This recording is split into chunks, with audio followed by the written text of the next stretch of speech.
भारत सिर्फ मंदिरों का देश नहीं है, यह रहस्यों की भूमि भी है। लेकिन क्या आप जानते हैं, इस देश में कुछ ऐसे आश्रम और मंदिर भी हैं जहां जाने की इजाजत हर किसी को नहीं। कुछ जगह जहां आम लोग सिर्फ बाहर तक पहुंच सकते हैं, लेकिन अंदर अंदर क्या होता है ये बहुत कम लोग जानते हैं। वाराणसी का एक आश्रम जहाँ साधना आम लोगों से छुपी रहती है, हिमालय की गुफाएं जहाँ पहुँचने से पहले ही रास्ता खत्म हो जाता है, और एक ऐसा मंदिर जहाँ धर्म ही तय करता है कौन अंदर जाए और कौन नहीं। तो क्या ये जगह सच में रहस्यमयी है या हम सिर्फ उनकी परंपराओं को समझ नहीं पाए। नमस्कार दोस्तों, मैं शेखर झा और आज हम बात कर रहे हैं उन जगहों की जिन्हें अक्सर रहस्यमयी कहा जाता है, लेकिन सच उससे थोड़ा अलग है। भारत जैसे देश में जहां आस्था सिर्फ पूजा तक सीमित नहीं बल्कि जीवन पद्धति है, वहां कुछ आश्रम और मंदिर ऐसे भी हैं जहां प्रवेश हर किसी के लिए समान नहीं होता। यह प्रतिबंध हमेशा रहस्य के कारण नहीं होते, कई बार इनके पीछे सदियों पुरानी परंपराएं, धार्मिक अनुशासन, साधना की गोपनीयता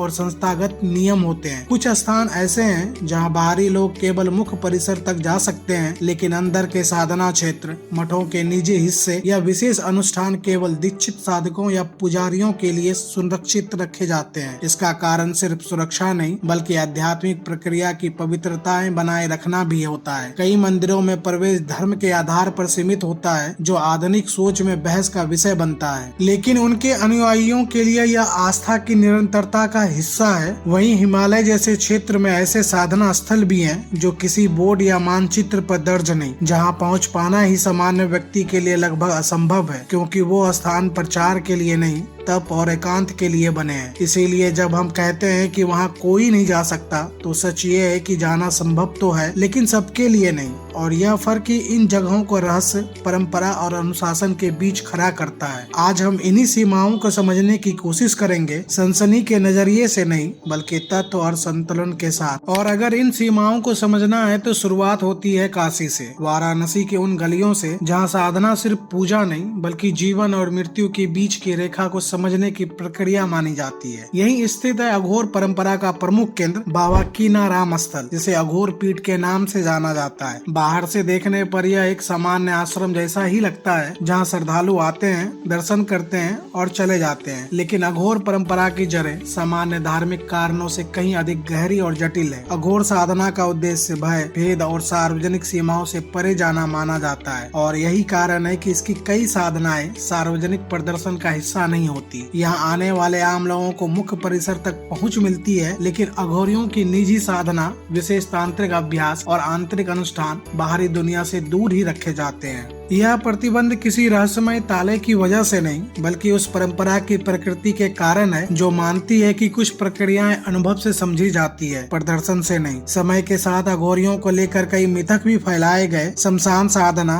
तंत्र और अलौकिक शक्तियों की कहानियां, लेकिन वास्तविकता में यह एक दार्शनिक परंपरा है जो अद्वैत और निर्भरता की बात करती है। फिर भी जब कोई परंपरा सामान्य धार्मिक ढांचे से अलग दिखती है तो वह अपने आप रहस्य का रूप ले लेती है। अघोर पीठ इसी विरोधाभास के बीच खड़ा है, बाहर से खुला, भीतर से सीमित, सार्वजनिक रूप से उपलब्ध, लेकिन पूरी तरह समझ से परे। और शायद यही कारण है कि यहाँ जाना संभव तो है, पर उसकी वास्तविकता साधना तक पहुँचना हर किसी के लिए नहीं। और यही बात हमें उत्तर भारत की पहाड़ियों की ओर ले जाती है, जहां हिमाचल प्रदेश के धर्मशाला में स्थित ग्योटो तांत्रिक मठ एक अलग ही परंपरा को संजोए हुए है। पहली नजर में यह एक शांत बौद्ध मठ दिखाई देता है, जहां लाल वस्त्र में भिक्षु प्रार्थना करते हैं, मंत्रोच्चारण की ध्वनि गूंजती है और वातावरण में अनुशासन और स्थिरता महसूस होती है। लेकिन इस मठ की पहचान केवल साधारण प्रार्थना से नहीं बल्कि वज्रयान बौद्ध परंपरा की उन तांत्रिक साधनाओं से जुड़ी है जिन्हें सदियों से नियंत्रित और संरक्षित रखा गया है। यहाँ के भिक्षु विशेष दीक्षा और वर्षों के प्रशिक्षण के बाद ही कुछ अनुष्ठानों में भाग लेते हैं, और यही कारण है कि इन संसाधनों को सार्वजनिक प्रदर्शन का हिस्सा नहीं बनाया जाता। मठ का परिसर आगंतुकों के लिए खुला हो सकता है, लोग दर्शन कर सकते हैं, प्रार्थना सभा देख सकते हैं, लेकिन आंतरिक साधना कक्ष, विशेष तांत्रिक अनुष्ठान और गूढ़ अभ्यास केवल मठवासी समुदाय तक सीमित रहते हैं। यह गोपनीयता किसी डर या रहस्य बेचने की कोशिश नहीं नहीं बल्कि उस आध्यात्मिक अनुशासन का हिस्सा है जो मानता है कि कुछ ज्ञान अनुभव और दीक्षा के माध्यम से ही प्राप्त होता है, दर्शक बनकर नहीं। आधुनिक दुनिया में जब हर चीज सार्वजनिक और डिजिटल हो चुकी है, तब भी ऐसे मठ अपनी आंतरिक सीमाएं बनाए रखते हैं, क्योंकि उनके लिए साधना प्रदर्शन नहीं, आंतरिक परिवर्तन की प्रक्रिया है। और शायद यही वजह है कि ग्योटो मठ भी उसी श्रेणी में आता है जहाँ जाना संभव है, देखना भी संभव है, लेकिन समझना और उसमें प्रवेश पाना केवल उन्हीं के लिए है जो उस मार्ग को पूरी तरह अपनाने का निर्णय लेते हैं। और जब साधना प्रदर्शन नहीं बल्कि आंतरिक परिवर्तन की प्रक्रिया बन जाती है, तो वह अक्सर भीड़ से दूर चली जाती है, और यही दूरी हमें हिमालय की ओर ले जाती है, उन ऊंचे बर्फ से ढके पहाड़ों की ओर जहाँ रास्ते मानचित्र पर तो दिखाई देते हैं लेकिन मंजिलों में नहीं। हिमालय के कई हिस्सों में ऐसे साधना स्थल बताए जाते हैं जिन्हें किसी बोर्ड, किसी ट्रस्ट या किसी औपचारिक संस्था ने चिन्हित नहीं किया। यहाँ आश्रम पत्थर की दीवार से नहीं बल्कि गुफाओं, एकांत कुटियों और प्राकृतिक शरण स्थलों से बने होते हैं। इन स्थानों तक पहुँचना केवल भौगोलिक चुनौती नहीं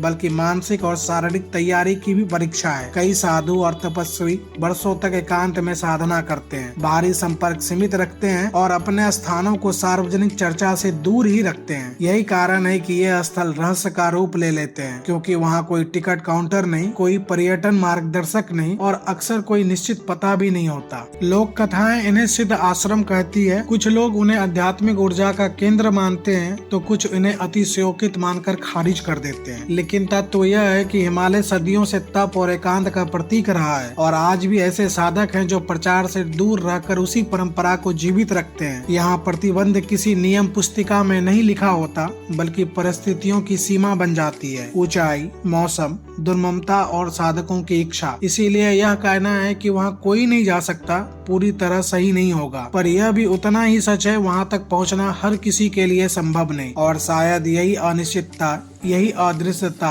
इन स्थानों को रहस्य और अध्यात्म के बीच एक धुंधली रेखा पर खड़ा कर देती है। लेकिन हर सीमा पहाड़ों की ऊंचाइयों से तय नहीं होती, कुछ सीमाएं परंपरा तय करती है, और यही हमें उड़ीसा के पूरी स्थित जगन्नाथ मंदिर की ओर ले जाता है, जहाँ रहस्य गुफाओं में छिपा नहीं बल्कि खुले आकाश के नीचे भी स्पष्ट दिखाई देता है। यह मंदिर सदियों से आस्था का एक विशाल केंद्र रहा है, जहाँ लाखों लोग श्रद्धालु रथ यात्रा के समय उमड़ पड़ते हैं। लेकिन इसके बावजूद प्रवेश के नियम सबके लिए समान नहीं है। यहाँ केवल हिंदुओं को ही मंदिर परिसर में प्रवेश की अनुमति दी जाती है, और यह परंपरा लंबे ऐतिहासिक और धार्मिक संदर्भों से जुड़ी है। इसके पीछे तर्क, सुरक्षा, आक्रमणों का इतिहास और धार्मिक पहचान की रक्षा से जुड़े रहे हैं। लेकिन आधुनिक समय में यह नियम चर्चा और बहस का विषय भी बनता रहा है। दिलचस्प बात यह है कि मंदिर के बाहर खड़े होकर भी लोग उसकी भव्यता देख सकते हैं, उसकी ध्वनि सुन सकते हैं, उसकी परिक्रमा कर सकते हैं, लेकिन गर्भगृह तक पहुंचना केवल उन्हीं के लिए संभव है जिन्हें परंपरा स्वीकार करती है। यहाँ प्रतिबंध किसी रहस्यमयी साधना को छिपाने के लिए नहीं बल्कि एक धार्मिक सीमा रेखा को बनाए रखने के लिए है, और यही इस स्थान को अलग बनाता है, क्योंकि यहाँ प्रश्न तंत्र या तपस्या का नहीं बल्कि पहचान और परंपरा का है।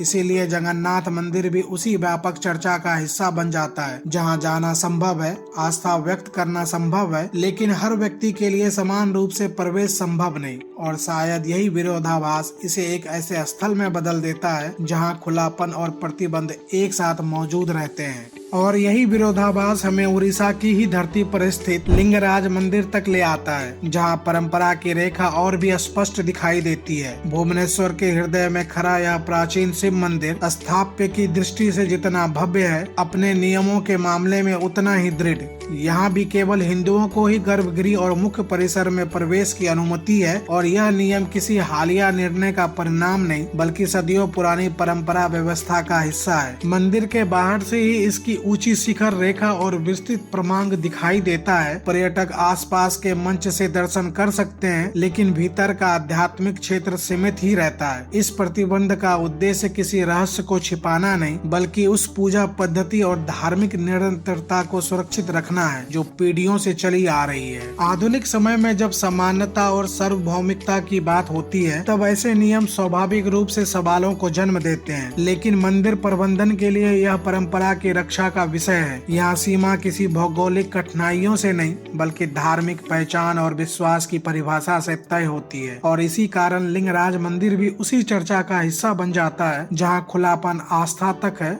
लेकिन प्रवेश आस्था की परिभाषा से बंधा हुआ है। यह हमें याद दिलाता है कि भारत में धार्मिक स्थल केवल पूजा के स्थान नहीं बल्कि सांस्कृतिक और ऐतिहासिक संरचनाएं भी हैं जिनकी अपनी आंतरिक व्यवस्था और सीमाएं हैं। और शायद यहीं आकर यह पूरी कहानी एक बड़े सवाल में बदल जाती है। क्या हम इन स्थानों को रहस्यमय इसीलिए कहते हैं क्योंकि वह सच में रहस्य हैं, या इसीलिए क्योंकि उनकी सीमाएं हमारी आदतों से मेल नहीं खाती? वाराणसी का अघोर पीठ हो, धर्मशाला का तांत्रिक मठ, हिमालय की एकांत गुफाएं, पुरी का जगन्नाथ मंदिर या भुवनेश्वर का लिंगराज, इन सब में एक बात समान है, यहाँ जाने से पहले समझ जरूरी है। कुछ जगहों पर सीमाएं साधना की रक्षा के लिए है, कुछ परंपरा की निरंतरता के लिए और कुछ परिस्थितियों की कठोरता के कारण। लेकिन हर स्थान हमें यह याद दिलाता है कि अध्यात्म केवल खुलापन नहीं, अनुशासन भी है। केवल आस्था नहीं, संरचना भी है। आधुनिक दुनिया हर चीज को सार्वजनिक और सुलभ बनाना चाहती है, लेकिन सदियों पुरानी परंपरा हर दरवाजा सभी के लिए एक साथ नहीं खोलती। और शायद यही कारण है कि ये स्थान चर्चा में रहते हैं, क्योंकि वे हमें हमारी सीमाओं और हमारी जिज्ञासा दोनों से एक साथ सामना कराते हैं। तो सच यह है कि इन जगहों पर जाना संभव है, लेकिन हर किसी के लिए नहीं। और शायद यही अंतर, यही नियंत्रित दूरी इन्हें रहस्य का रूप देती है। रहस्य हमेशा अंधेरे में छिपी चीज नहीं होता, कभी कभी वह बस एक सीमा होती है जिसे पार करने से पहले समझना जरूरी होता है। आज हमने सनसनी से नहीं, संतुलन से देखने की कोशिश की, क्योंकि भारत की आध्यात्मिक परंपरा को समझना हो तो सिर्फ दरवाजों से नहीं, उनके पीछे की वजहों को भी देखना पड़ता है। और अगर आपने इस पूरी यात्रा को यहाँ तक देखा है तो आपका दिल से धन्यवाद, क्योंकि ऐसे विषय सिर्फ देखे नहीं जाते, समझे जाते हैं। अगर आपको इस तरह के संतुलित और रिसर्च आधारित वीडियो पसंद आते हैं तो वीडियो को लाइक जरूर करें, अपनी राय कमेंट में लिखें और चैनल को सब्सक्राइब करना ना भूलें, ताकि हम मिलकर ऐसे ही सच और समझ की बात आगे बढ़ाते रहें।